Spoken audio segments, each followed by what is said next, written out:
Bago ma-ratify ang 2026 General Appropriations Bill, ilang senador ang bumoto ng yes, ngunit with reservations. Ito'y dahil sa tinasang pondo ng MAIFIP at kahit ang pondo para sa AIX. Si Luisa Erispe sa sentro ng balita. I move that we ratify the said conference committee report. All those in favor of the conference committee report say aye. Aye. All those against say nay. Mr. Speaker, The ayes have it. The said conference committee report is ratified. I move that we approve and ratify the conference committee report on the disagreeing votes on House Bill number 4058. I so move. Any objection? Chair is none.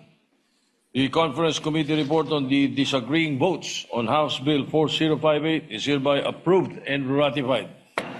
Aprobado at naratipikahan na ng Kongreso ang 6.793 trillion pesos na General Appropriations Bill o panukalang pondo para sa fiscal year 2026. Sa kauna-unahang pagkakataon, ang napasang proposed budget ng Senado at Kamara ay isa ng enrolled bill na handa ng mapirmahan ni Pangulong Ferdinand R. Marcos Jr. Ayon sa Senado, pinakamalaking alokasyon dito ay sa edukasyon, kalusugan at agrikultura. These highlights illustrate our commitment to strengthening the services that carry the most significant impact on the daily lives of our fellow Filipinos. Better education for our children, adequate health care for those in need, and long-term food security for our communities. Pero kahit nakalusot na sa dalawang kapulungan, may mga bumoto ng no mula sa Kamara.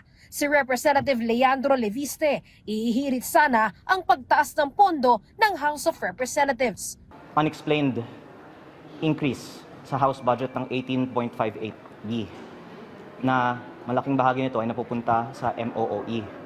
Ikinalulungkot ko po na pareho sa mga pagkakataon na magsalita ngayong araw ay hindi pinagbigyan dahil kung hindi yung po nakita, wala pang kalahating minuto nagbukas ang deliberations. No din ang boto ni Representative Laila de Lima dahil naman raw sa unprogrammed funds. Meron ding mga nag-no sa Senado. Ito ay sina Senator Robin Padilla at Senator Rodante Marcoleta. Mr. President, my no vote is anchored on concrete audit findings, fiscal patterns and policy distortions surrounding various financial assistance programs or ayudas. The Bicameral Conference Committee deliberations tila bumalik sa dating forma ang mga alokasyon na maingat nating binantayan. May mga senador din na nag-yes pero may reservations. Si Senator J.V. Ejercito sinabing hindi na sana tinaasan ang pondo ng MAIFIP o ang medical assistance na ginagamitan ng guarantee letters. Hindi lang, wag lang sana ganun kalaki, no? Kung nasunod sana yung Senate version, hindi naman sinasabi nating tanggalin totally. Sabi ko nga nakakatulong din siya, no? Lalo na sa mga instant, mas mabilis habang yung Universal Healthcare Law ay inaantay. May reservations din si Senator Ping Lacson na dahil rin sa MAIFIP at AIX.